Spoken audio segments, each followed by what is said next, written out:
नमस्कार दोस्तों, स्वागत है आपके अपने YouTube चैनल रीडिंग लवर्स पर। दोस्तों, आज की जो वीडियो इसमें हम करने वाले हैं, आपका जो हरियाणा में टीचर एलिजिबिलिटी जो टेस्ट है टीएसटी, पीटी या पीआरटी वाला जो आगे जून में होगा, तो आपके एग्जामों के लिए महत्वपूर्ण क्वेश्चन आज की वीडियो में हम यहाँ पर या लेकर आए हैं। और अगर आप स्टेट के अलावा सीटी वाला जो एग्जाम है इसकी भी अगर आप तैयारी कर रहे हैं तो ये क्वेश्चन आपके इस एग्जाम के लिए भी महत्वपूर्ण रहेंगे, जिसमें हमने सबसे पहले जो हरियाणा जीके से महत्वपूर्ण जो क्वेश्चन है इनको लिया है। और इसके बाद में जो अन्य सब्जेक्ट होगा इससे महत्वपूर्ण हमारे क्वेश्चन रहेंगे। और सभी के सभी क्वेश्चन जो है यहाँ पर ये वेरी इंपॉर्टेंट है, क्योंकि एचएससी के द्वारा अलग अलग एग्जामों में इन क्वेश्चनों को पूछा जा चुका है और यही क्वेश्चन है, इन्हीं को ही दोबारा से घुमा फिरा कर जो एग्जामों में पूछा जाता है। तो इस कारण से सभी के सभी क्वेश्चन यहाँ पर महत्वपूर्ण ये रहने वाले हैं।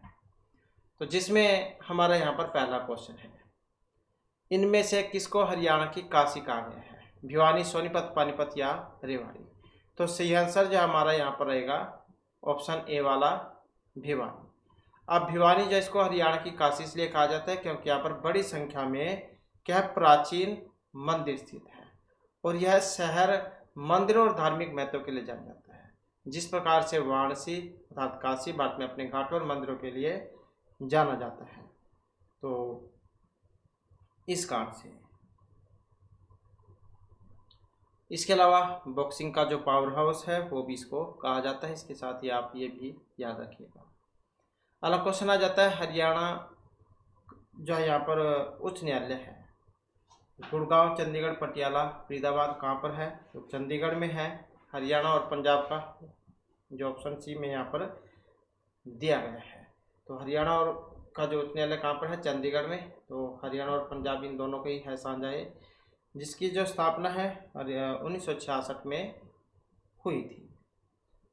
नेक्स्ट क्वेश्चन आ जाता है, हरियाणा राज्य जनसंख्या में स्त्रियों की संख्या कुल जनसंख्या का कितने प्रतिशत है? तो हरियाणा राज्य जनसंख्या में स्त्रियों की जो संख्या है वो कितने प्रतिशत है? 43.2, 42, 46 या 52.1%? तो कितनी है? तो यहाँ पर जो है ऑप्शन आएगा सी हमारा, तो 46.7% यहाँ पर मानी गई है। तो ये जो आंकड़े के अनुसार हरियाणा की कुल जनसंख्या में स्त्रियों की जो संख्या है वो मानी गई है 46.77%, और जो पुरुषों की जनसंख्या का जो प्रतिशत है, तो पुरुषों की जनसंख्या का प्रतिशत की अगर हम बात करें तो ये रहेगा 53.23%। और अगर हम ग्रामीण जो जनसंख्या है, ग्रामीण जनसंख्या ग्रामीण वाली, इसको अगर हम देखें तो ये 65.1% है। और अगर हम नगरीय जनसंख्या को देखें तो ये 34.9% है। तो इस प्रकार से जो है यहाँ पर इनका प्रतिशत है। तो स्त्रियों की बात हुई थी, यहाँ पर स्त्रियों की संख्या कुल जनसंख्या का कितना प्रतिशत है? तो 46.7%। नेक्स्ट आ जाता है, सर्वाधिक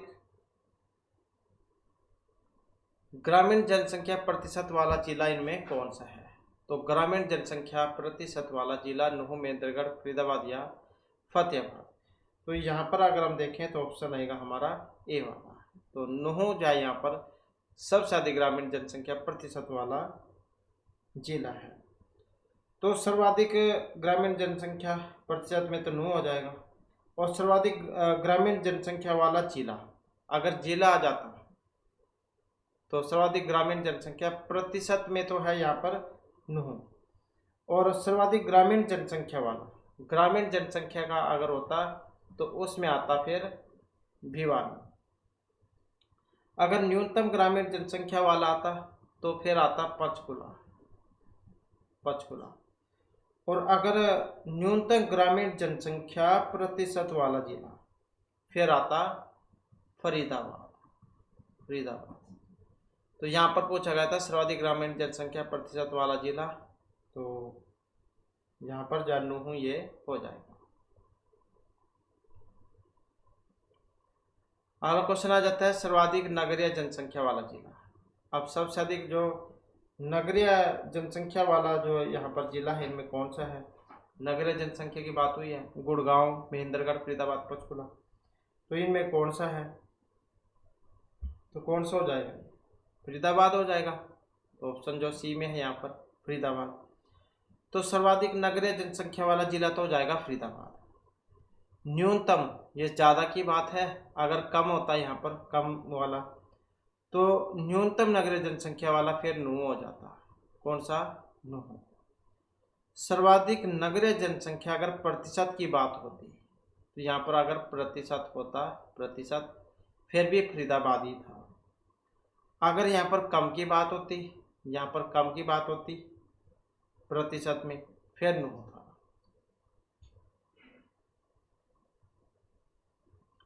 नेक्स्ट आ जाता है कौन सा राज्य हरियाणा में छोटा है? हरियाणा से छोटा इनमें अब कौन से वाला? नागालैंड, पंजाब, गुजरात या हिमाचल प्रदेश। तो कौन सा राज्य हरियाणा से छोटा राज्य है? अब छोटा कौन सा इनमें? तो ये नागालैंड है। तो नागालैंड जो है छोटा है। हरियाणा राज्य से जो छोटे जो 8 राज्य हैं कौन से हैं? जिसमें केरल, नागालैंड, गोवा, मिजोरम, सिक्किम, त्रिपुरा, मेघालय, मणिपुर। तो ये 8 हैं जो हरियाणा से छोटे हैं। अगला क्वेश्चन आ जाता है हरियाणा में कुल कितने राष्ट्रीय उद्यान हैं? 2, 3, 5, 8। तो हरियाणा में कुल कितने राष्ट्रीय उद्यान हैं? तो कितने हैं? तो इनकी संख्या कितनी है? 2। अब कौन कौन से 2 हैं? तो जिसमें सुल्तानपुर राष्ट्रीय उद्यान गुड़गांव में है और क्लेसर राष्ट्रीय उद्यान यमुनानगर में है। तो 2 राष्ट्रीय उद्यान हैं। नेक्स्ट आ जाता है किस वन को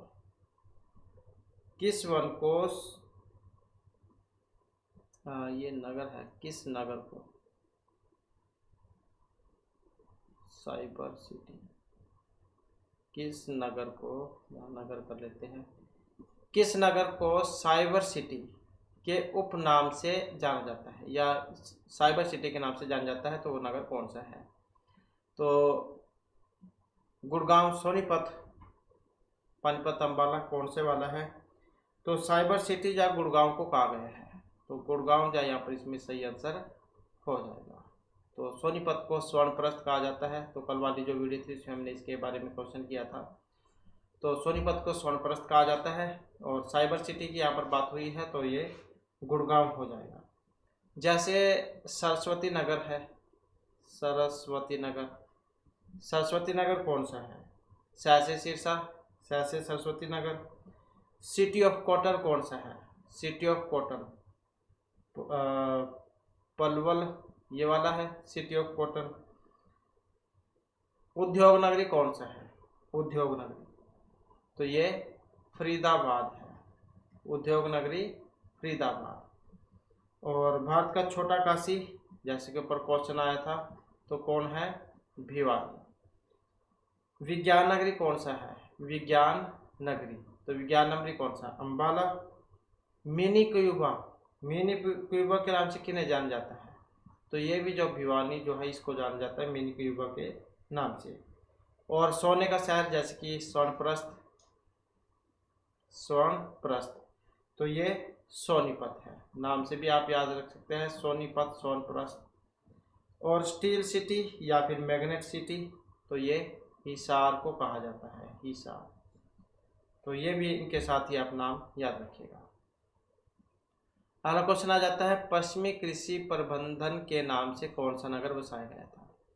तो पश्चिमी यहाँ पर है ये पाणिनि कृषि, ये है पाणिनि ऋषि, पाणिनि जो ऋषि हुए हैं अष्टदई के रचिता, तो इनके नाम पर एक नगर बसाया गया था पाणिनि ऋषि के नाम पर। रेवाड़ी, पानीपत, पंचकुला या कैथल, कौन सा था ये? तो ये पैसे पाणिनि, पैसे पानीपत, इसको भी आप ऐसे याद रख सकते हैं। तो पानीपत या था ये पानीपत, तो पाणिनि पानीपत नाम भी दोनों का एक जैसा है, आप आसानी से याद रख सकते हैं। जैसे गुड़गांव है तो गुड़गांव गुरु द्रोणाचार्य जैन के नाम पर है। करनाल दानवीर जो कर्ण हुए हैं इनके नाम पर है। रोहतक जो रोहतास जो थे तारावती के पुत्र इनके नाम पर है। कुरुक्षेत्र राजा कुरु के नाम पर है, कुरुक्षेत्र कुरु। कैथल कपिल मुनि जान के नाम पर है। पानीपत ये पाणिनि ऋषि हो गए। और जींद जयंती देवी के नाम पर है। पंचकुला 5 झरनों के नाम पर है। फतेहाबाद बाबा जो फतेह जो हुए हैं उनके नाम पर है ये। और भिवानी नीम की पत्नी भानी देवी के नाम पर है ये भिवानी। तो इस प्रकार से जो इनके नाम है वो भी आप इसमें याद रखिएगा। नेक्स्ट आ जाता है जिले का नामकरण, ये है यहाँ पर ये इसमें। तो ये वही है जो कि आपने ऊपर क्वेश्चन में पढ़ा था। गुरुग्राम गुरु द्रोणाचार्य, गोला गुरु गोविंद सिंह, रोहतक रोहतास, कुरुक्षेत्र कुरु, कैथल कपिल मुनि। तो ऐसे था ये। नेक्स्ट आ जाता है यहाँ पर हरियाणा दिवस मनाया जाता है। कब मनाया जाता है? 1 नवंबर 1966 को पंजाब से अलग हुआ था भाषा के आधार पर। तो कितने जिले हरियाणा में इस समय? तो इस समय कितने हैं? 22। तो जल्द ही आपको जो कुछ नए जिले भी देखने को मिल जाएंगे। चरखी दादरी सबसे लास्ट में बना था ये 16 नवंबर 2016 को 22वें जिले के रूप में।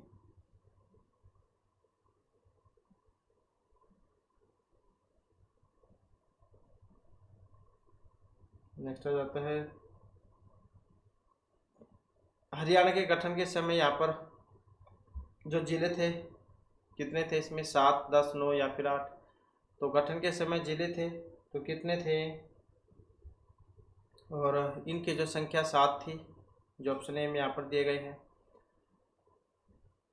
तो और 7 कौन कौन से थे ये भी आ जाता है कई बार एग्जाम में।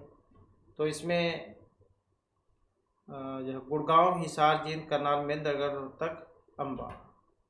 तो अम्बाड़ा, करनाल, रोहतक, मेंदरगढ़, हिसार, गुड़गांव, जींद।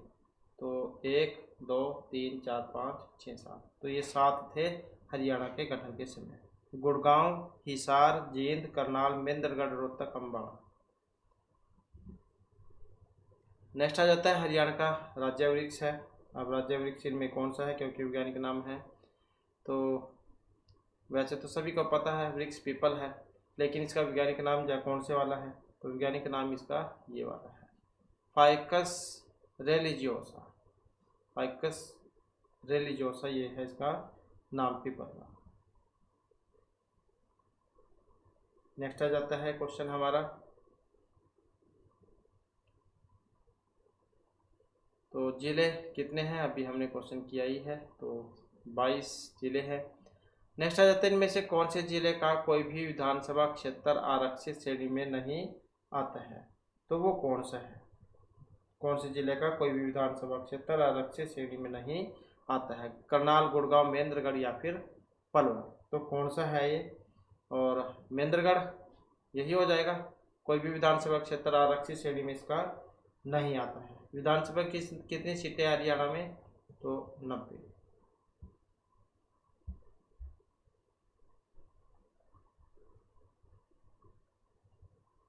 नेक्स्ट आ जाता है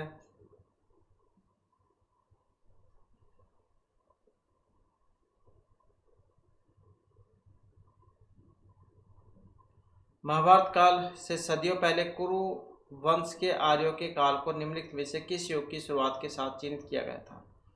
तो महाभारत काल से सदियों पहले कुरु वंश के आर्यों के काल को किस युग की शुरुआत के साथ चिन्हित किया गया था? कृषि, ताम्र, लौह या धातु युग? कौन सा युग था ये? तो कौन सा था यहाँ पर? तो कृषि युग था। तो क्योंकि सदी पहले जाइए कृषि जाए यहाँ पर युग था इसमें, तो कृषि युग जाए इसका सी आंसर हो जाएगा।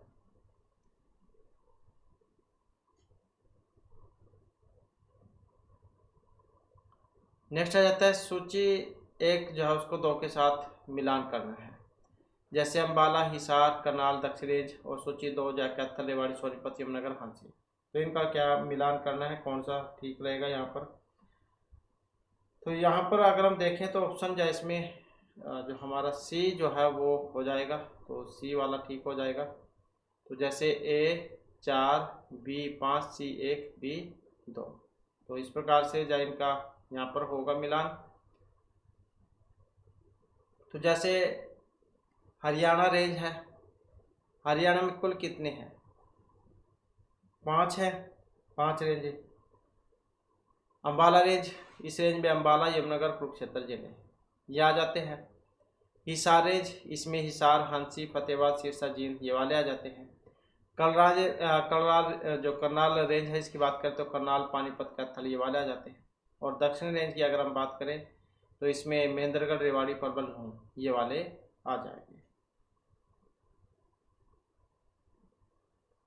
नेक्स्ट आ जाता है क्वेश्चन हमारा, हंसी में स्थित अलीगढ़ का किला जो 12वीं सदी में बनाया था। तो यहाँ पर हम प्राचीन जो मध्यकालीन इतिहास जो है इसे जो एचएससी के द्वारा महत्वपूर्ण जो क्वेश्चन पूछे गए हैं उनको करेंगे यहाँ पर। तो हंसी में स्थित अलीगढ़ का किला जो 12वीं सदी में बनाया गया था, तो ये कुल्हाड़ी का, लाठ या तलवार, भाला किसका किला था, किसका किला था ये? तो ये जो है यहाँ पर ये माना गया है इसमें ऑप्शन डी वाला। तो भाला जो है, भाले का यहाँ पर किला था ये, और 12वीं सदी में बनवाया गया था ये। और ये तलवार भी कह देते हैं तो ये भी ठीक रह जाएगा हमारा। तो भाला कह लो या फिर तलवार कह लो, तो इस तरीके से दोनों ही ठीक हो जाएंगे हमारे। तो भाले का किला था वैसे, और तलवार का किला भी इसको कह देते हैं। तो भाल और तलवार दोनों ठीक हो जाएंगे, क्योंकि इसको भाला भी कह देते हैं, तलवार भी कह देते हैं। 12वीं सदी में बनवाया गया था ये।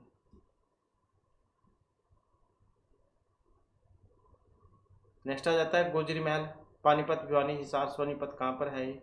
तो कहाँ पर है? हिसार में है गोजरी महल। इसका निर्माण फिरोज शाह तुगलक जो इन्होंने कराया था 1354 में।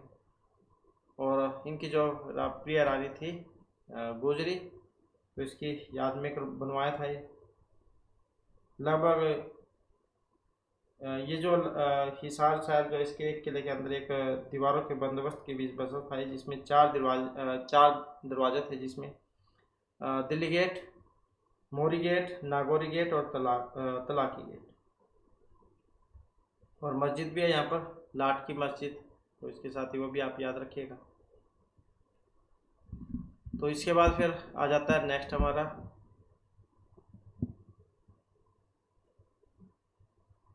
फिरोज शाह तुगलक इनके द्वारा जो स्थापित नगर है वो कौन सा है इनमें? हिसार, गुड़गांव, फतेहाबाद, अग्रोहा, तो कौन सा है? और इसकी अगर हम बात करें तो ये हिसार था। फिरोज शाह तुगलक ने दिल्ली सल्तनत पर शासन किया था और हिसार शहर की स्थापना की थी इन्होंने 1354। तो इनके द्वारा बसाया गया था ये।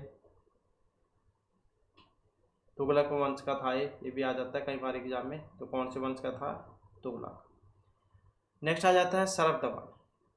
सरफ दमन या किस नगर का प्राचीन नाम है? सिरसा, सफीदो, सोनीपत या फिर पानीपत का? तो सरफ दमन किन कौन से का है? सफीदो का है, तो जो ऑप्शन बी में है। अगला क्वेश्चन आ जाता है हमारा, राजा हर्षवर्धन ने एक नाटक लिखा था, इसका नाम क्या है? मृच्छकटिकम, ये किरातार्जुनी में है वैसे यहाँ पर, रत्नावली या नारायण ओयम, मतलब कौन सा था यहाँ पर? तो राजा हर्षवर्धन जो इन्होंने एक नाटक लिखा था जिसका नाम था रत्नावली। रत्नावली ये एक नाटिका है, 4 अंक है इसमें। इसके अलावा प्रियदर्शी का भी इन्होंने लिखा था और नागानंद नाटक ये भी इन्होंने लिखा था। तो 3 काव्य लिखा थे इन्होंने। हर्षवर्धन जो है ये पुष्यभूति वंश के प्रतापी शासक थे, जिनकी राजधानी जैसे शुरू में मतलब प्रारंभ में थानेसर हरियाणा में थी, और बाद में उसने कन्नौज में अपनी राजधानी बनाई थी। और दरबारी कवि हुए इनके मिर्सीबान भट्ट, और इनके जीवन चरित्र के ऊपर हर्षचरित काव्य लिखा था। नेक्स्ट आ जाता है क्वेश्चन, एक प्राचीन मंदिर भद्रकाली किस जिले में स्थित है? भद्रकाली मंदिर मेवात, कुरुक्षेत्र, अम्बाला या फिर रेवाड़ी, कहाँ पर है ये? तो कुरुक्षेत्र में है भद्रकाली मंदिर, ऑप्शन भी हो जाएगा इसका। ऐसा मान जाता है कि यहाँ पर जो माँ भद्रकाली जो है वो शक्ति के रूप में विराजमान है। नेक्स्ट आ जाता है, फिरोज शाह तुगलक ने कौन सा शहर बसाया था यहाँ पर? तो कौन सा था ये? हिसार था, तो ये हो जाएगा इसका। हिसार कौन सी स्थिति में आता है, कौन सी दिशा के अंतर्गत आता है हिसार? तो हिसार आ जाता है उत्तर पश्चिम में। उत्तर पश्चिम। साल का साल भी कहा देते हैं इसको। शुष्क जलवायु है यहाँ पर। और कपास उद्योग है, क्योंकि पानी की तो कमी है, तो कपास ज़्यादा होता है वहाँ पर। इसके अलावा हिसार में जो भैंस अनुसंधान केंद्र है, और घोड़ों का भी है, भेड़ का भी है। और इसके अलावा जो कृषि विश्वविद्यालय जो है, एग्रीकल्चर यूनिवर्सिटी, वो भी है हिसार में। अगला क्वेश्चन आ जाता है, हरियाणा के निम्नलिखित ऐतिहासिक स्थलों में से किस में खुदाई से 4500 वर्ष पुरानी सभ्यता के अवशेष मिले थे? तो ये कौन सा स्थान है? राखीगढ़ी, सीसवाल, रोहतक या फिर करनाल। तो 4500 वर्ष पुरानी सभ्यता के जो अवशेष है वो मिले थे यहाँ से। तो कौन सा है? राखीगढ़ी है। तो राखीगढ़ी या ये भी हिसार में आ जाता है। तो भारत में राखीगढ़ सिंधु सभ्यता से संबंधित पुरातात्विक महत्वपूर्ण स्थान है, और खुदाई के दौरान 45 साल पहले एक विकसित सभ्यता के साक्ष्य यहाँ से मिले थे, जो हरियाणा हिसार में है। नेक्स्ट आ जाता है, कुरुक्षेत्र के जो युद्ध है इसका वर्णन धृतराष्ट्र जो इनको सुनाया था। अब संजय, विदुर, युधिष्ठिर, अर्जुन, मतलब किसने सुनाया था कुरुक्षेत्र के युद्ध का वर्णन? तो संजय जो थे उन्होंने सुनाया था। संजय ने धृतराष्ट्र के सलाहकार और सारथी थे संजय। तो इनको ऋषि व्यास ने दूर तक देखने की दिव्य दृष्टि प्रदान की, और उसने धृतराष्ट्र को कुरुक्षेत्र के युद्ध का जो घटनाक्रम जो था वो दिखाया था। तो ऋषि व्यास ने जैन को दिव्य दृष्टि प्रदान की हुई थी। इसके बाद आ जाता है 5000 साल पुरानी सिंधु घाटी सभ्यता वर्तमान दिनों के किस जिले में मिली है? तो ये कहाँ पर मिली थी 5000 साल पुरानी सिंधु घाटी सभ्यता? तो ये मिली थी हिसार से। तो ऑप्शन जो यहाँ पर बी में आया है। और ये जो पूर्व सिंधु घाटी सभ्यता की जो बस्ती है, इनका काल है 6500 ईस्वी पूर्व का।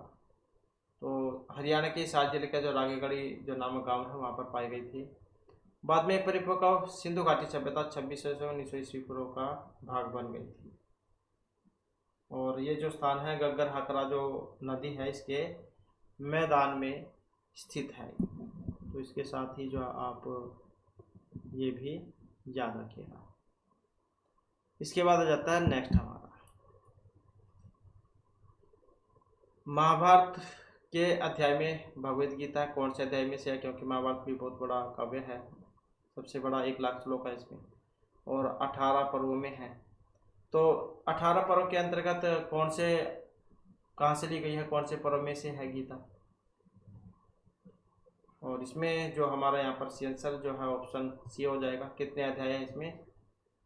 महाभारत में भी 18 अध्याय हैं, और गीता जो इसमें भी महाभारत पर्वों में है 18 पर्वों में, और गीता जो है अध्यायों में इसमें 18 है। तो ये जाए 18 नंबर इसका हो जाएगा।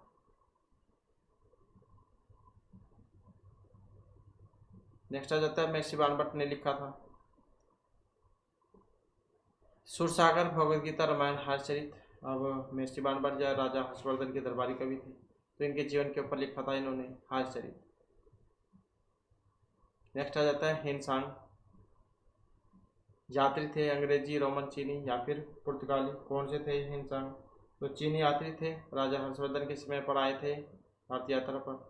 तो चीनी यात्री थे हिंसान, और इनकी पुस्तक का नाम था CUC। अगला क्वेश्चन आ जाता है, हड़प्पा घाटी स्थलों में निम्नलिखित में से कौन सा हरियाणा में प्राचीनतम है? तो हड़प्पा घाटी जो स्थल है बिरडाना, बनावली, राखीगढ़ी या फिर कुनाल, कौन सा है प्राचीनतम इनमें? प्राचीनतम की बात करें तो ऑप्शन जाए यहाँ पर देखें तो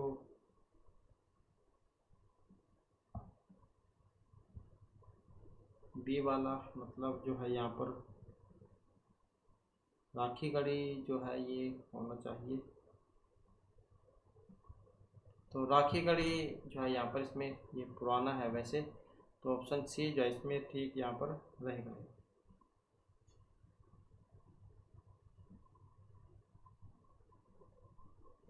अगला क्वेश्चन आ जाता है, हरियाणा शब्द का जो प्राचीनतम संदर्भ में पाया जाता है।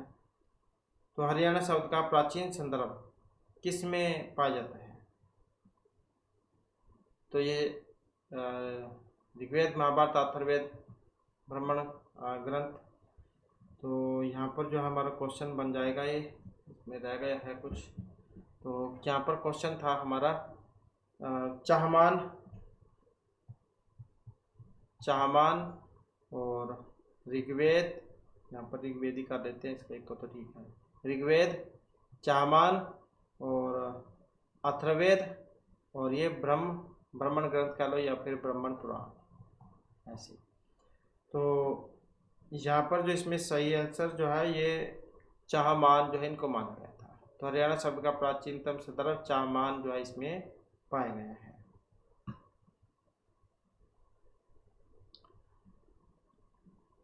नेक्स्ट आ जाता है सल्तनत वंश की स्थापना ये की गई थी बाबर, गौरी, कुतुबुद्दीन ऐबक या अकबर के द्वारा।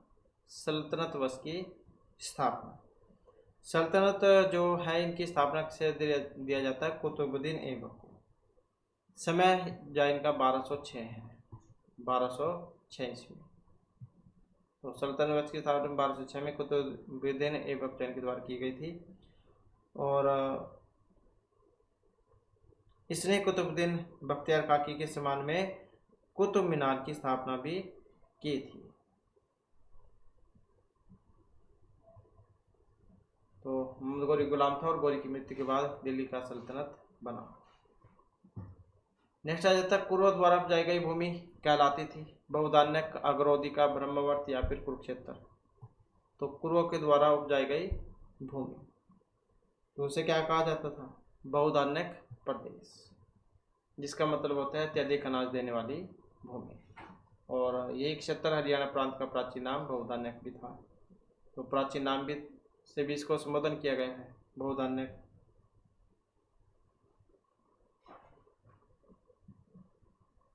नेक्स्ट आ जाता है प्रभाकर वर्धन वंश का पहला राजा शासक था। इसमें थानेश्वर, कुरुक्षेत्र, गौड़िया, पटना। तो प्रभाकर वर्धन वंश का पहला राजा ये कहाँ का शासक था? तो कहाँ का था ये? थानेश्वर का था, जो ऑप्शन ए में है। प्रभाकर वर्धन या पुष्यभूति वंश का पहला महत्वपूर्ण राजा था और वह थानेश्वर, वर्तमान जो हरियाणा में कुरुक्षेत्र में है, वहाँ का शासक था। उसने अपना राजधानी थानेश्वर में स्थापित की थी। और ये जो पुष्यभूति वंश से तो था ही, थानेश्वर पर शासन करता था। तो इसने अपनी पुत्री राजश्री का जो विवाह है वो कन्नौज के मोखरी राजा थे गृहवर्मन, इनसे किया था। और हर्षवर्धन प्रभाकर वर्धन का पुत्र था।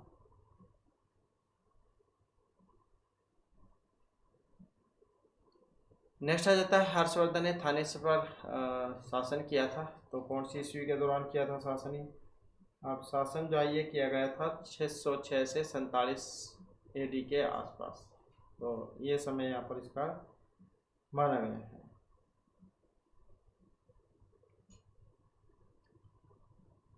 नेक्स्ट आ जाता है पूर्व ईसाई युग के 14 जनजातीय गणराज्य से जुड़ा हुआ है और 1983 में बिरबल सानी के द्वारा निकाले गए बहुत से इंडो ग्रीक सिक्कों की श्रृंखला रखता है।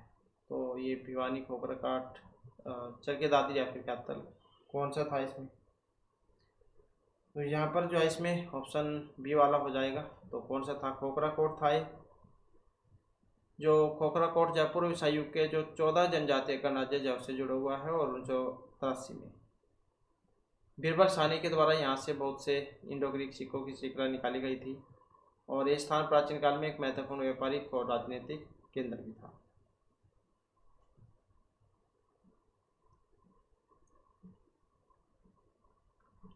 अगला क्वेश्चन आ जाता है महमूद गजनवी, इन्हें थानेश्वर पर आक्रमण किया था और 1054, 14, 63, 92 कब किया था? महमूद गजनवी ने थानेश्वर पर आक्रमण तो 1014 में किया था ये।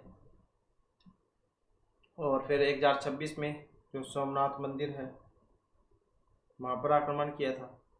तो 14 में थानेश्वर पर और फिर 26 में सोमनाथ मंदिर जो वहाँ पर आक्रमण किया था। अगला क्वेश्चन आ जाता है, हांसी का बरसी दरवाजा ये बनवाया था?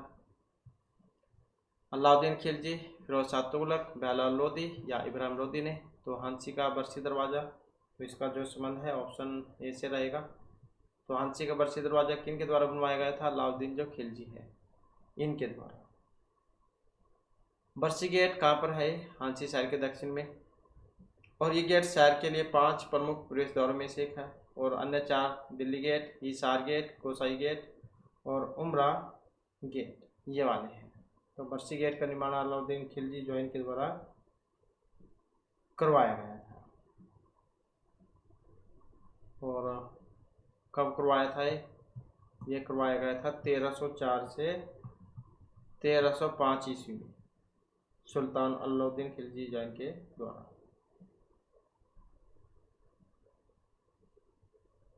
अगला क्वेश्चन आ जाता है, गुलाम वंश का शासक जिसने हरियाणा में जंगल कटवा दिए थे और अत्याचार भी बहुत किए थे, तो कौन था इनमें? महमूद गजनी, शहाबुद्दीन बलबन या मसूद? तो जंगल भी कटवा दिए थे और अत्याचार तो किए ही थे, वो कौन सा था? ये बलबन था, जो ऑप्शन सी में यहाँ पर दिया गया है। और गुलाम वंश के शासक थे गयासुद्दीन बलबन। हरियाणा में जंगल कटवा दिए थे और अत्याचार तो किए ही थे, और विद्रोहियों का दमन करने के लिए लौह एवं रक्त की नीति भी इन्होंने अपनाई थी, और उसने मेवातियों की शक्ति को समाप्त कर दिया था और राज्य में दैवीय राजतंत्र के सिद्धांत का प्रतिपादित किया था। तो इसके साथ ही आप ये भी याद रखिएगा। और इन्होंने ये बलबन जो थे ये पारसी जो नववर्ष है इनकी शुरुआत पर मनाए जाने वाले उत्सव नवरोज की भारत में शुरुआत की थी, तो ये भी आप याद रखिएगा।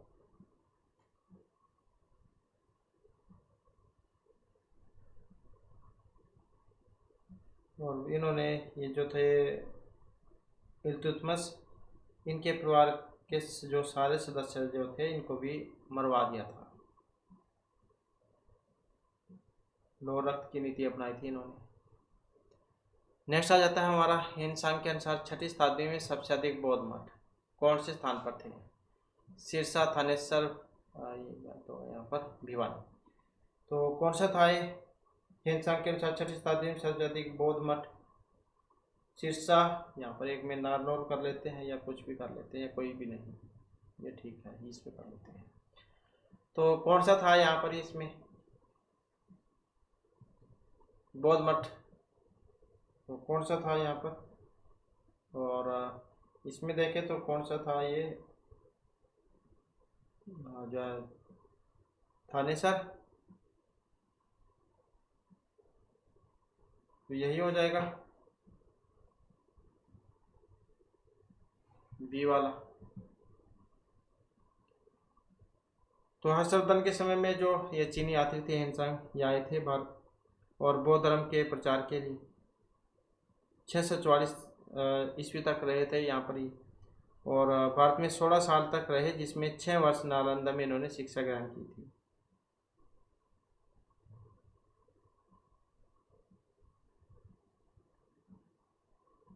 नेक्स्ट आ जाता है हर्षचरित, ये लिखा गया है महात्मा गांधी, राजेंद्र प्रसाद टैगोर, महर्षि बाणभट्ट। तो बाणभट्ट जैनों ने लिखे थे हर्षचरित राजा हर्षवर्धन के ऊपर ही, जीवन चरित के ऊपर।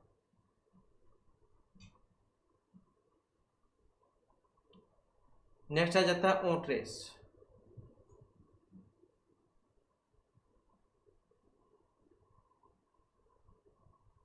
यहाँ पर क्या ये यहाँ पर हो गया है ऋग्वेद था, ये ऋग्वेद। ऋग्वेद में हरियाणा का नाम था, अब ऋग्वेद में हरियाणा को क्या कहा गया है? तो ये कहा गया है रजहरिया, रजहरिया। तो ये वाला जो नाम था इसका, ऑप्शन ए इसमें हो जाएगा।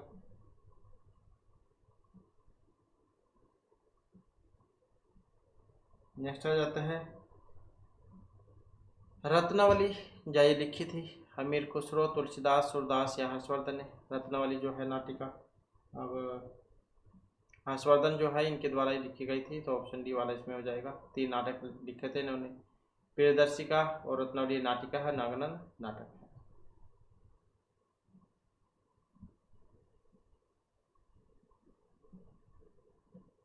नेक्स्ट क्वेश्चन है हमारा 40 हाफिज का मकबरा, ये कहाँ पर है? हिसार, फरीदाबाद, रेवाड़ी या फिर सिरसा में।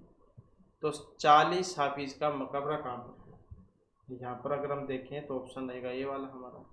तो कहाँ पर है? हिसार में है,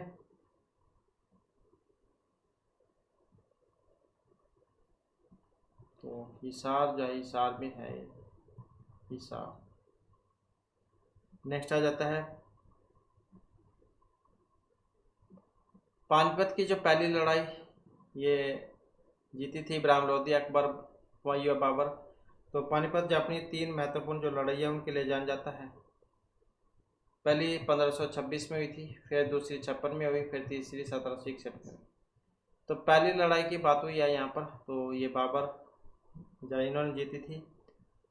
प्रथम युद्ध 21 अप्रैल 1526 को हुआ था, जो बाबर और इमरान लोदी के बीच में हुआ। बाबर ने अपनी सैन्य नीति और तोपखाने जो नीति जो थी इसका प्रयोग किया था, तुगलकमा नीति। और बाबर के तोपखाने का नेतृत्व उस्ताद अली और मुस्तफ़ा खान ने किया था, और इस युद्ध में बाबर की नायक जीत हुई थी और दिल्ली सल्तनत का अंत भी हो गया था, जिससे मुगल साम्राज्य की स्थापना हुई थी।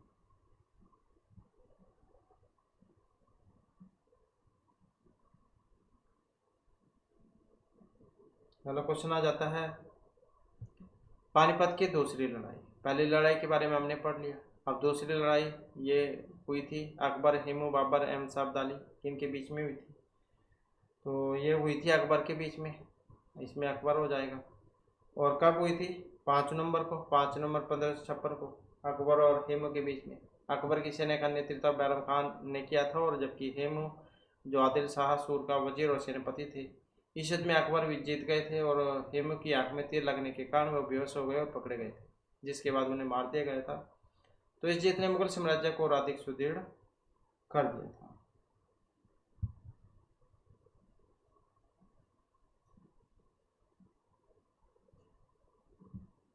नेक्स्ट आ जाता है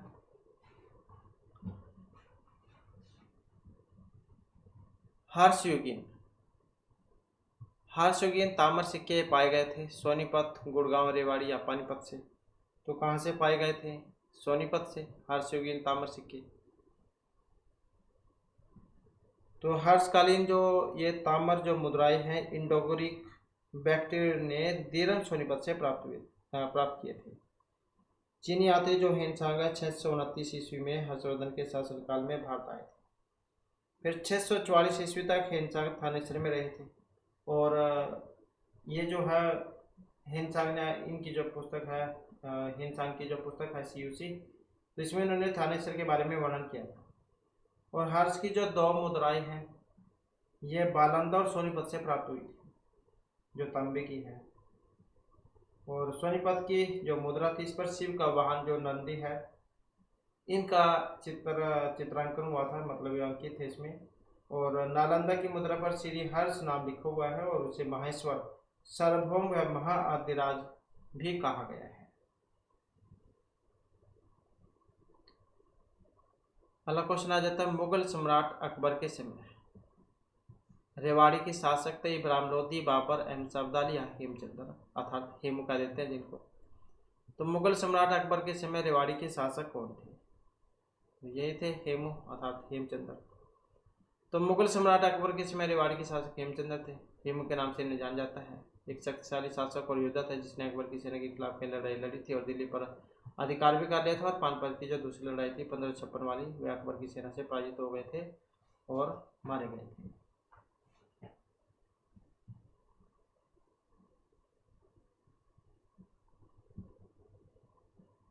और ये हेमू जो है ये विक्रमादित्य की उपाधि धारण करने वाला 14वां और अंतिम शासक भी था, और दिल्ली की गद्दी पर बैठने वाला अंतिम हिंदू सम्राट भी था। नेक्स्ट है किस बौद्ध साहित्य में हरियाणा के बारे में जानकारी हमें मिलती है? त्रिपिटक, जातक या फिर मध्यम निकाय, ये मध्यम निकाय है, और या फिर दिव्यवदान। तो किस में मिलती है? तो यहाँ पर जो है इसमें ऑप्शन सी वाला हो जाएगा मध्यम निकाय और दिव्य अवधान, तो ये वाला हो जाएगा। बौद्ध ग्रंथ है ये दोनों। तो दिव्य अवधान जो है इसमें बौद्ध धर्म के प्रचार और प्रसार के विषय में जानकारी प्राप्त होती है। और यहाँ पर इसमें जो दो प्रधान केंद्र जो थे बौद्ध धर्म के, रोहतक और अग्रोहा, इनके बारे में भी वर्णन हुआ है। रोहतक और अग्रोहा। इसके बाद आ जाता है इब्राहिम लोदी का मकबरा। ये स्थित है पिंजौर, गुड़गांव, रेवाड़ी या फिर पानीपत में। तो इब्राहिम लोदी का मकबरा कहाँ पर है? तो पानीपत में है इब्राहिम लोदी का मकबरा। और इब्राहिम लोदी जो है दिल्ली सल्तनत के अंतिम सुल्तान थे और अफगानी थे, और 1517 से 26 तक इन्होंने राज किया था, और फिर मुगलों के द्वारा पराजित हो गए थे और इनकी मृत्यु हुई थी 20 अप्रैल 1526 को, 20 अप्रैल 1526 को पानीपत में। और पानीपत में इनका मकबरा भी है। नेक्स्ट है दीन इलाही, परमेश्वर के धर्म की स्थापना ये की गई थी बाबर, हुमायूं, अकबर, मोहम्मद बिन तुगलक के द्वारा। तो कौन थे? अकबर थे, ऑप्शन सी वाले। तो अकबर जो इन्होंने 1582 ईस्वी में तौहीद ए इलाही, दैवीय एक ईश्वरवाद जो इसकी घोषणा की थी, जो बाद में दीन इलाही, ईश्वर का धर्म के नाम से प्रसिद्ध हुआ।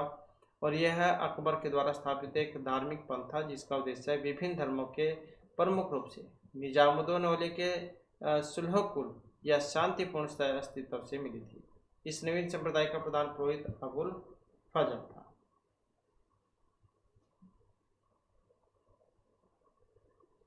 और ये जो आईन अकबरी जो है इसमें कुल 18 जो व्यक्ति हैं इनका नाम मिलता है जिन्होंने दीन इलाही को पूरी तरह से ग्रहण किया था। और इन दो में केवल जो बीरबल थे इन्होंने ही इसे स्वीकार किया था, जबकि राजा भगवान दास और मान सिंह ने इसका दस्या बनने से मना कर दिया था। नेक्स्ट आ जाता है राजा हर्षवर्धन के पुत्र थे राजा कृष्ण चंद्र प्रभाकर वर्धन। हर्षवर्धन के जो पुत्र थे कौन थे? तो ये थे प्रभाकर वर्धन, ये थे इनके। तो राजा हर्षवर्धन प्रभाकर वर्धन के छोटे पुत्र थे। प्रभाकर वर्धन थानेसर के वर्धन वंश पुष्यवती वंश के प्रथम शक्तिशाली राजा थे और हर्षवर्धन का नाम जन्म थानेसर जो इनमें हुआ था। हर्षवर्धन के पिता का नाम प्रभाकर वर्धन। 3 संतानें थी इनकी, राज्यवर्धन, राज्यश्री और हर्षवर्धन। हर्ष की माता का नाम था यशोमती और हर्ष जय पुष्यवती वंश के सबसे महान शासक थे। तो इस वंश का संस्थापक पुष्यवती था और उनके नाम पर यह वंश पुष्यवती वंश के नाम से प्रसिद्ध हुआ। और महर्षि बाणभट्ट का जो हर्षचरित है इसमें इस वंश का वर्णन जब मिलता है। और ये पुष्यवती जो है ये गुप्तों के अधीनस्थ सामंत या फिर अधिकारी थे और जो गुप्त राजाओं हैं इनकी दुर्बलता का लाभ उठाकर उसने पूर्वी पंजाब पर अपनी सत्ता स्थापित कर ली थी और थानेसर को अपनी राजधानी बनाया था। और उस पर भैरव आचार्य नामक शैव सन्यासी का प्रभाव था और पुष्यभूति वंश का प्रथम राजा था नरवर्धन। तो ये भी आप याद रखिएगा। नेक्स्ट आ जाता है बनावली, किस जिले में है? सिंधु घाटी सभ्यता के अवशेष के साक्ष्य हम यहाँ से मिले थे। तो करनाल, फतेहाबाद, रेवाड़ी, कुरुक्षेत्र कौन सा है इसमें? तो ये फतेहाबाद है। बनावली हरियाणा के फतेहाबाद जिले में महत्वपूर्ण पुरातात्विक स्थल है जो यहाँ सिंधु घाटी सभ्यता के कई महत्वपूर्ण अवशेष मिले थे जो इस क्षेत्र में प्राचीन काल में विकसित सभ्यता की उपस्थिति को दिखाते हैं। ये बनावली जो है ये फतेहाबाद से है 16 किलोमीटर दूर। ये पुरातात्विक टीले के रूप में है।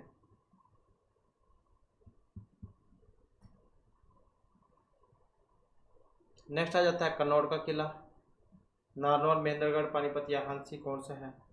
तो यह प्राचीन नाम भी कह सकते हैं। तो महेंद्रगढ़ जैसे का प्राचीन नाम था कन्नौड़ी। तो कन्नौड़ का किला ये महेंद्रगढ़ में है और प्राचीन नाम था ये इसका महेंद्रगढ़ का, कन्नौड़। नेक्स्ट क्वेश्चन है हमारा स्वतंत्रता के बाद भारत में हड़प्पा के सबसे अधिक जो स्थल खोजे गए थे गुजरात, पंजाब, हरियाणा, राजस्थान, उत्तर प्रदेश।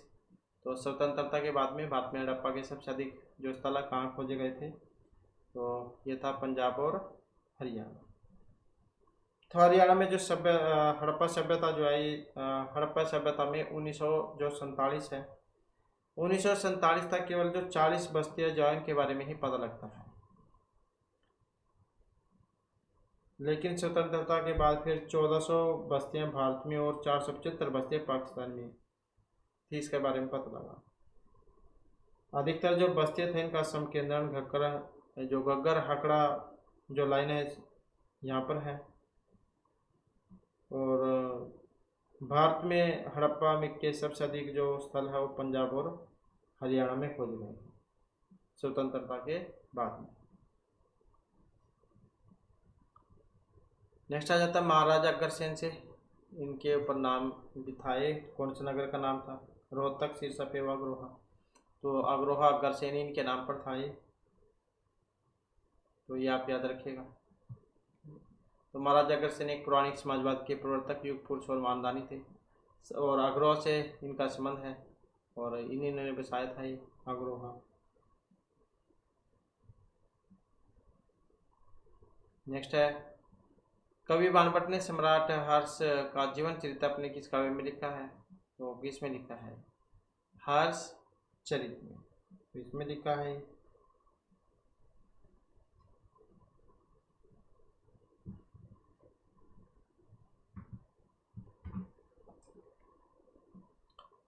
नेक्स्ट आ जाता है ईसा पूर्व दूसरी शताब्दी के हरियाणा क्षेत्र में किस वंश का राज था? तो इससे पूर्व हरियाणा क्षेत्र में किस वंश के पराक्रमी राजा हुए हैं? तो कौन से थे? तुर्क, भरत, कुरु या योद्धे? तो कौन से थे? तो वैसे तो देखें तो यहाँ पर जो है ये कुरु भी हो जाते हैं, कुरु भी हो जाते हैं, और भरत वंश भी था, तो दोनों हो जाएंगे यहाँ पर इसमें, और ये दोनों ही थे बस। नेक्स्ट आ जाता है ख्वाजा खिजर खां, इनका जो मकबरा है जिसे इब्राहिम लोधी जैनों ने बनवाया था, कौन से नगर में है? हिसार, सोनीपत, पानीपत या फिर नारनौल में? तो ख्वाजा खिजर का मकबरा कहाँ पर है? सोनीपत में है, ऑप्शन बी हो जाएगा इसमें। तो इब्राहिम लोधी जैन के शासनकाल में बना था ये मतलब इन्होंने बनवाया था।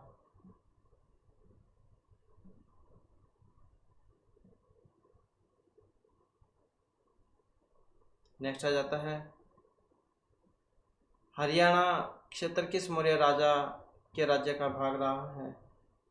बिंदुसार, अशोक, चंद्रगुप्त या इन सभी का? तो इसमें जो ऑप्शन डी हो जाएगा, मतलब ये सारे थे इसमें।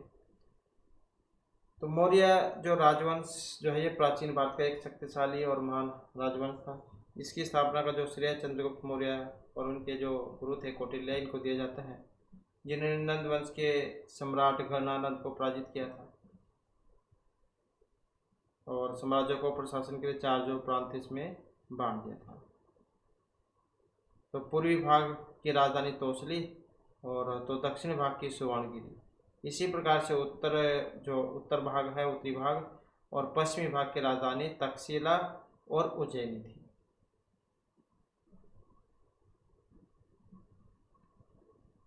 और जो ये हरियाणा क्षेत्र बिंदुसार, अशोक, चंद्रगुप्त मौर्य, इन सभी मौर्य शासकों का राज्य क्षेत्र रहा है। नेक्स्ट आ जाता है चंद्रगुप्त मौर्य थे। अब चंद्रगुप्त मौर्य कौन थे? अशोक के परदादा थे, भाई, पोते, दादा कौन थे? चंद्रगुप्त मौर्य। चंद्रगुप्त मौर्य जो इनका जो संबंध है ये अशोक के परदादा से है, मतलब पिता के पिता, परदादा, तो अशोक के परदादा थे। अशोक का जन्म मौर्य सम्राट बिंदुसार से हुआ।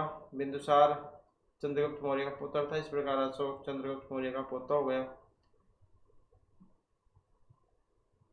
न कि परदादा। तो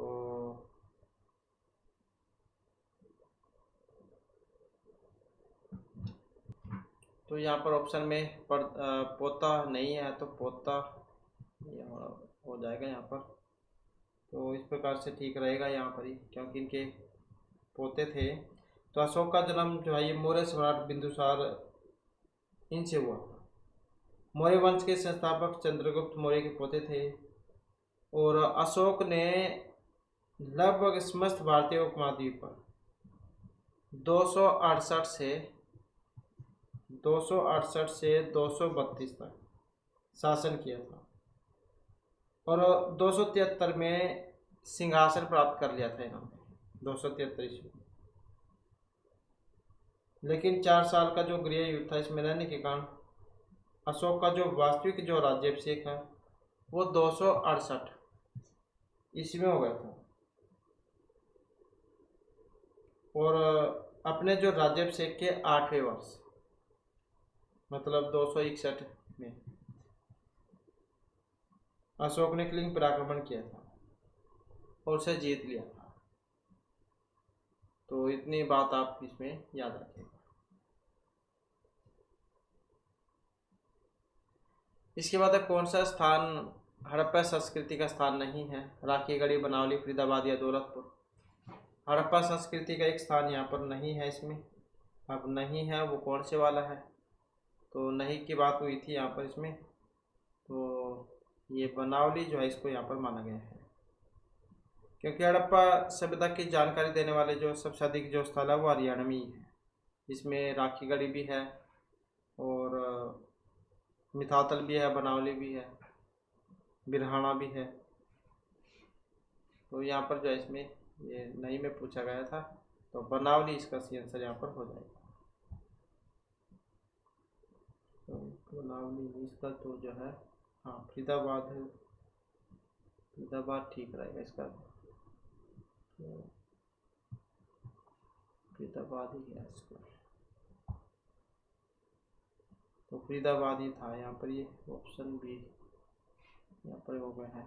तो फरीदाबाद जाइए इसका सही आंसर था, तो ऑप्शन सी हो जाएगा यहाँ पर।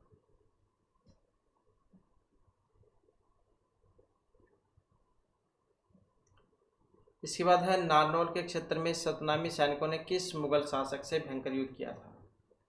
औरंगजेब, बाबर, अकबर या फिर हुमायूं। तो नारनौल के क्षेत्र में सतनामी सैनिकों ने किस मुगल शासक से भयंकर युद्ध किया था? औरंगजेब, बाबर, अकबर या फिर हुमायूं। तो कौन थे ये? औरंगजेब थे, जो ऑप्शन ए में यहाँ पर आए हैं। तो नारनौल का जो क्षेत्र है इसमें सतनामी सैनिकों ने औरंगजेब की सेना से जो युद्ध किया था और 1672 में हुआ था विद्रोह, और सतना में औरंगजेब की नीतियों के विरुद्ध थे और उनके दमनकारी नीतियों का ये विरोध कर रहे थे और सतनामी शुद्ध अद्वैतवाद जैसे संबंध रखते थे।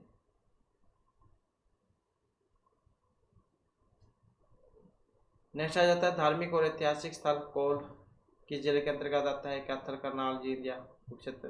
कोल, तो कोल किसके अंतर्गत आता है? कैथल के अंतर्गत, ऑप्शन ए वाला। और पुराणों के अनुसार कैथल की स्थापना युधिष्ठिर ने की थी और कपिल स्थल भी इसको कहा गया है, हनुमान का जन्म स्थल। और कैथल में जो फल स्थान है वहाँ पर फल्गु का मेला भी लगता है। इसके बाद है पुरातत्व सर्वेक्षण विभाग मिताथल कौन से जिले के अंतर्गत है? भिवानी, फरीदाबाद, सिरसा या पानीपत। मिताथल, मिताथल किसके अंतर्गत आता है? तो भिवानी के अंतर्गत आता है, ऑप्शन ए वाला। डॉक्टर जो सूरज बाना इन्होंने 1967-68 में इस पूरा स्थल का निरीक्षण करते हुए यहाँ पर खुदाई करवाई थी और जहाँ से जो ये हड़प्पा सभ्यता से जुड़े जो अवशेष है वो प्राप्त हुए थे।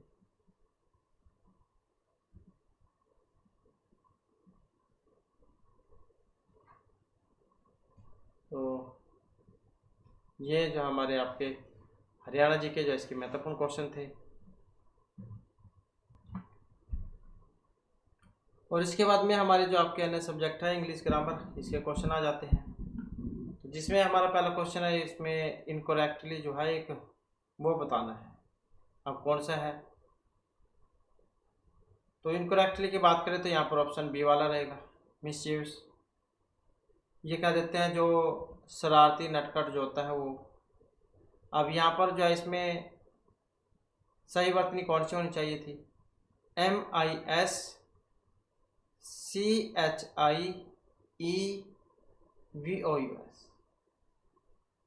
तो ये होनी चाहिए थी MISCHIEVOUS,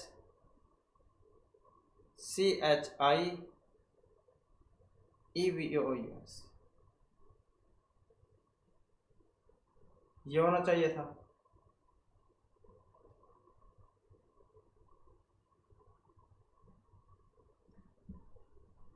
इसका मतलब क्या होता है? कॉन्सेंसस, ये कह देते हैं कर्तव्यनिष्ठ या फिर ईमानदार को। तो यही बनेगा इसका ऑप्शन बी वाला। तो इसमें आई के बाद जो है वो ई आता है, न कि आई ई, जैसे यहाँ पर है।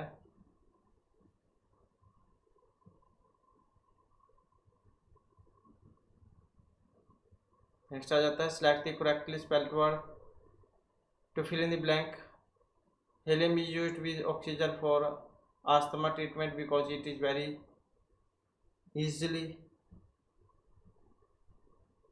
अब डिफ्यूजर, ये कह देते हैं विशाल, मतलब फैलने को। डिफ्यूजिस, फैलना, कौन सा बनेगा इसमें? अब इसमें जो है यहाँ पर जो ऑप्शन सी है डिफ्यूजिस, इसको लिया गया है, यही करेक्टली है यहाँ पर। DIFFUSES, DIFFUSES।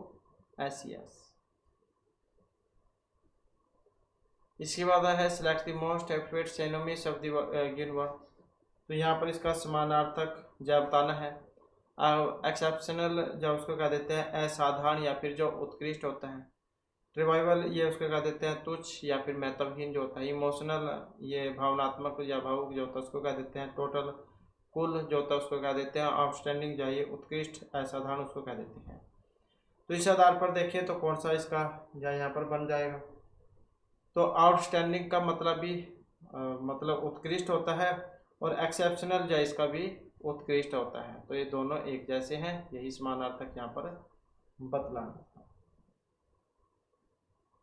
नेक्स्ट आ जाता है क्वेश्चन हमारा select the sentence in which the ING from the verb express the counting of action event. तो जैसे पहला आया है reading novels is my favourite past time. उपन्यास पढ़ना मेरा पसंदीदा मतलब समय है, शगल है।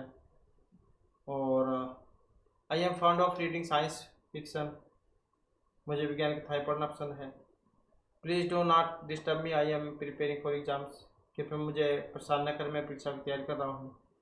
The optician advise me to use reading glasses. तो जो ऑप्टिशियन है मतलब चश्मे बनाने वाले या नेत्र चिकित्सक, तो इन्होंने मुझे पढ़ने वाले चश्मे का उपयोग करने की सलाह दी है। तो कौन सा बनेगा यहाँ पर? अब यहाँ पर इसमें अगर हम देखें तो ऑप्शन सी वाला हो जाएगा इसमें, तो ये बनेगा please do not disturb me, I am preparing for exam. तो एम प्रिपेयरिंग क्रिया में ING रूप एक ऐसे कार्य की निरंतरता को व्यक्त कर रहा है जो वर्तमान समय में चल रहा है।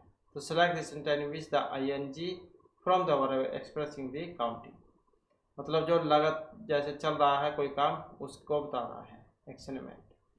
तो यही है, अब एग्ज़ाम के लिए क्या तैयारी चल रही है। तो एक्शन या इवेंट जो इसकी निरंतरता को दिखाने के लिए यहाँ पर ये आया है। इसके बाद select the option that can used as one word substitute for the given group of words, one who eats the flesh of his own species. तो वाक्यांश के लिए एक शब्द, तो उसे क्या कहा जाएगा? नॉन वेजिटेरियन, जो शाकाहारी जो होता है, मांस नहीं खाता, उसको कह देते हैं विजन शाकाहारी, सॉरी नॉन वेजिटेरियन जो मतलब शाकाहारी नहीं है अर्थात मांसाहारी। विजान ये शाकाहारी कह देते हैं। और कैनिबल ये नरभक्षी जो होता है उनको कह देते हैं। और मैमल जो है ये स्तनधारी को कह देते हैं। तो one who it's the flash of his own species, तो कानिबल उसको कहा जाएगा, मतलब नरभक्षी। तो नरभक्षी कहा जाता है उसको।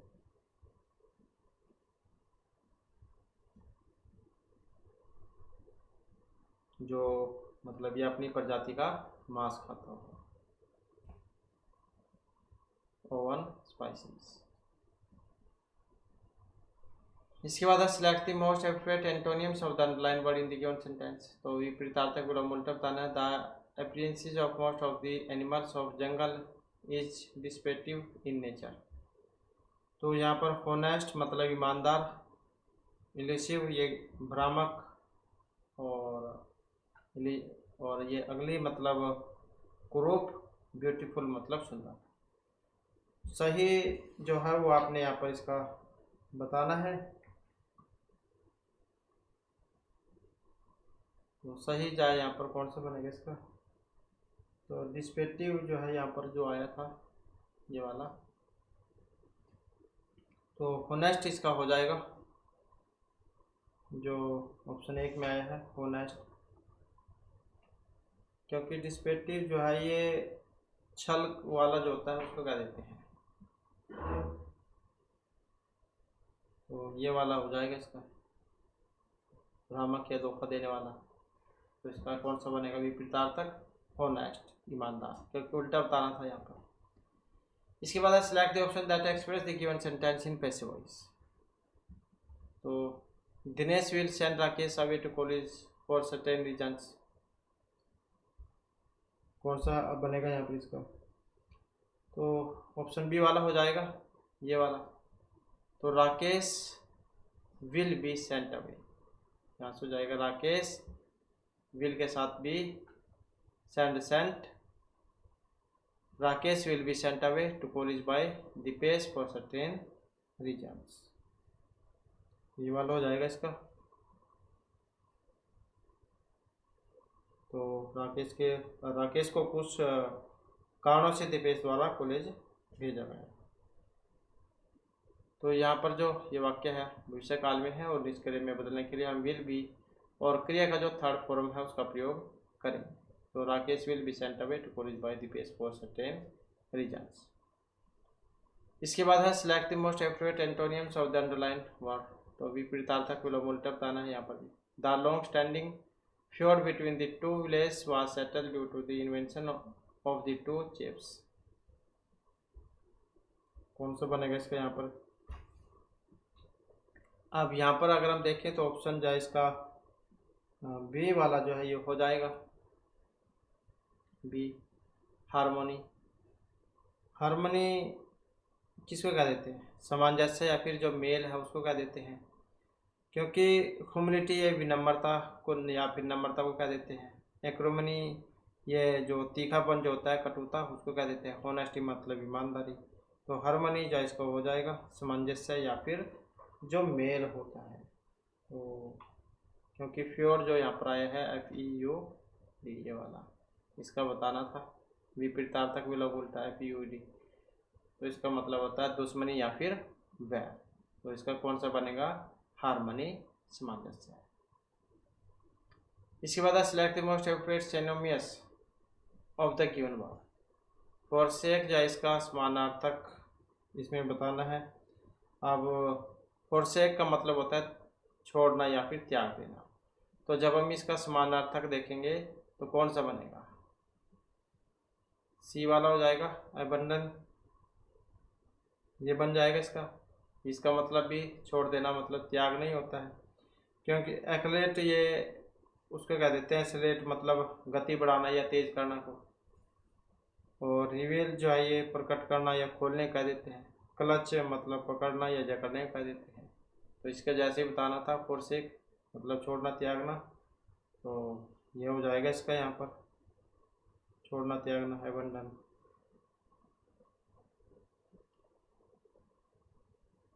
इसके बाद आ जाता है select the most appropriate homophone to fill in the blank. तो इसी के जैसे समान ध्वनि वाला बताना है। He is bike as fast as he could be reach home, कि उसने घर पहुंचने के लिए जितनी तेज़ी से हो सके अपनी बाइक चलाई। तो यहाँ पर इसका कौन सा बनेगा? तो ऑप्शन ए वाला ठीक रहेगा। यहाँ पर ए वाला हो जाएगा इसमें रोड, क्योंकि आर ओ डी और आर आई डी ई इसका भूतकाल है। तो इसी के जैसा सेम जब बताना था यहाँ पर, तो ये हो जाएगा इसका।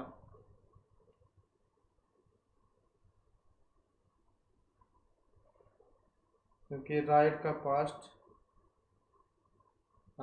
पास्ट रोड,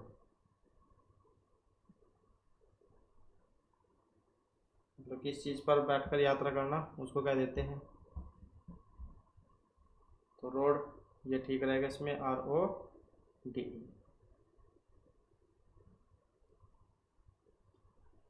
इसके बाद select the most appropriate option that can substitute the underline segment in the given sentence.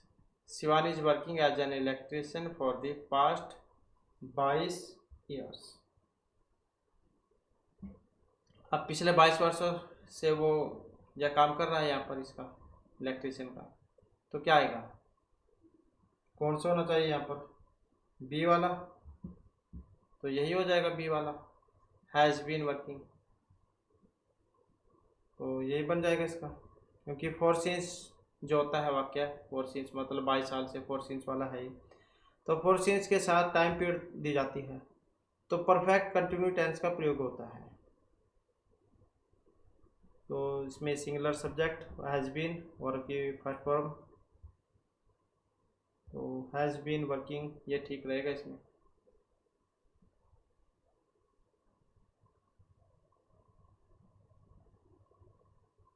इसके बाद है select the most appropriate idiom. तो मुहावरे लोकोक्तियाँ है यहाँ पर, उसका बताना है सही कौन सा बनेगा मुहावरे लोकोक्तियों का। I thought Sadhana would always stick by me, but when I got into trouble, she turned out to be an hard note to crack. मुश्किल व्यक्ति क्या देते हैं, ओपन सीक्रेट रहस्य खोलने का देते हैं। फेयर वेदर फ्रेंड्स सुख का साथी, वाइट एलिफेंट बेकार की महंगी वस्तु। तो I thought Sadhana would always stick by me, but when I got in trouble she turn out to be an. तो वैसे तो अच्छी मित्र है, लेकिन जैसी मुसीबत आई तो फिर क्या हो गई वो। तो ऑप्शन यहाँ पर इसका सी, तो सी हो जाएगा fair weather friends. Fair weather friends एक ऐसे व्यक्ति को संदर्भित करता है जो केवल अच्छे समय में आपके साथ रहता है, और जब आपको परेशानी होती है तो वो गायब हो जाते हैं। मतलब इतना ठीक था, पैसे थे, धन दौलत तो इतना तो साथ दिया जी, जब मुसीबत आई तो छोड़ गई। तो यही होता है ज़्यादातर। तो फेयर वेदर फ्रेंड्स मतलब सुख का साथी है वो, और जो मुसीबत में छोड़ देते हैं। इसके बाद select the most appropriate option to substitute the underline word in the given sentence. Her thinking grey hair was hanging on her bony forehead. तो इसमें देखें तो यहाँ पर क्या बनेगा इसका, और यहाँ पर जो ऑप्शन सी यही हो जाएगा, स्ट्रगलिंग ओवर ये वाला। अब यहाँ पर जो हैंगिंग ऑन है, हैंगिंग ऑन इसका मतलब है कि इस चीज़ को पकड़ना या फिर उससे चिपके रहना। तो थिंकिंग ग्रे हेयर, इसके लिए जो उपयुक्त वाक्यांश होगा जो बेहतरीन ढंग से फैला हुआ या फिर बिखरा हुआ आपके, जैसे स्ट्रगलिंग ओवर बेतरतीब ढंग से फैला हुआ। तो हैंग ऑन मतलब स्ट्रगलिंग ओवर, क्योंकि फेलिंग अबाउट ये होता है चारों ओर गिरना। अर्गिंग अहेड आगे बढ़ने के लिए प्रेरित करना। स्ट्रगलिंग ओवर बेतरतीबी से फेल होना, और सिंकिंग फ्रॉम से धंसना। तो स्ट्रगलिंग ओवर ये ठीक रहेगा इसका, स्ट्रगलिंग ओवर। इसके बाद select the option can be used as one word substitute. तो वाक्यांश के लिए एक शब्द, my father always tells amusing and true stories from his childhood at bed time. तो कौन सा बनेगा यहाँ पर इसका? यहाँ पर देखें तो ऑप्शन ए वाला हो जाएगा इसका, एनोकोर्स ये वाला हो जाएगा। मतलब किससे, या फिर लघु कथाएं, क्योंकि सोनेट ये 14 पंक्ति की कविता होती है, फेबल्स नीति कथाएं हैं, और एल्गोरीज ये रूपक कथाएं होती हैं। तो the father always tell amusing and true stories from his childhood at bed time, तो ये हो जाएगा एनोकोर्स, मतलब किससे या फिर लघु कथाएं।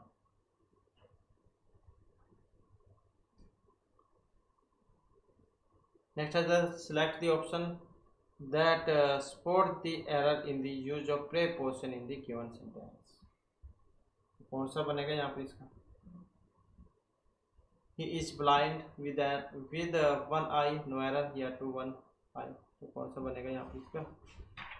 तो यहाँ पर अगर हम देखें तो ऑप्शन जो है इसका कुछ रह गया है इसमें। नेक्स्ट देख लेते हैं हम। Select the most appropriate option that can substitute the underlined word in the given sentence.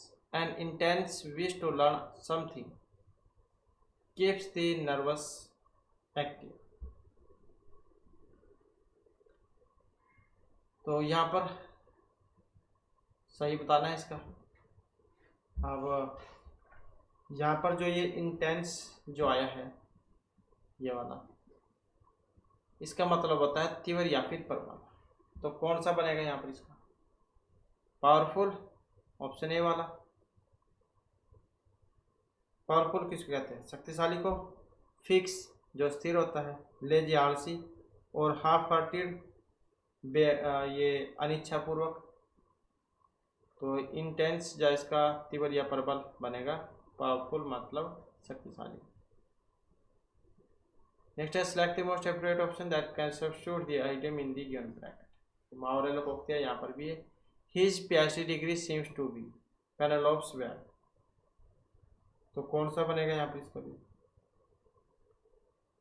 कि एक ऐसा कार्य जो कभी पूरा नहीं होता या जिसमें लगातार देरी होती रहती है। तो इम्पोर्टेंट टास्क महत्वपूर्ण काम, डिफिकल्ट टास्क कठिन कार्य, सीक्रेट टास्क गुप्त कार्य, एंड एंडलेस टास्क जो कभी अंत ही ना हो। तो वही है PhD डिग्री पेनेलोप्स वेब, मतलब जो कभी ख़त्म ही नहीं हो। ऑप्शन डी वाला, एंडलेस टास्क।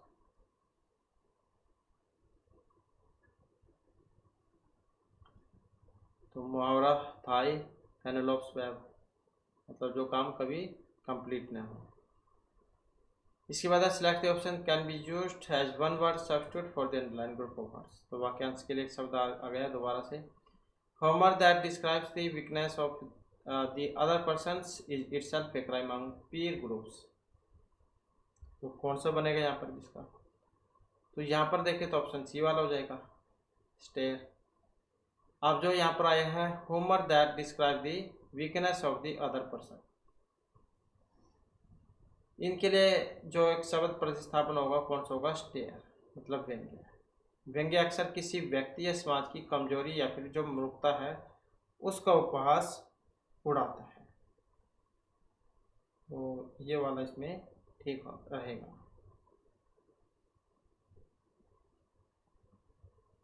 क्योंकि जो मतलब मजाक, अटायर मतलब पोशाक, वस्त्र जो उसको कह देते हैं। कर से एक अभिशाप होता है। नेक्स्ट आ जाता है select the option that express the given sentence in active voice. Why are you repeatedly called by her? तो कौन सा बनेगा इसका यहाँ पर? तो ये वाला हो जाएगा, ऑप्शन डी वाला। Why does she call you repeatedly? तो ये हो जाएगा इसका।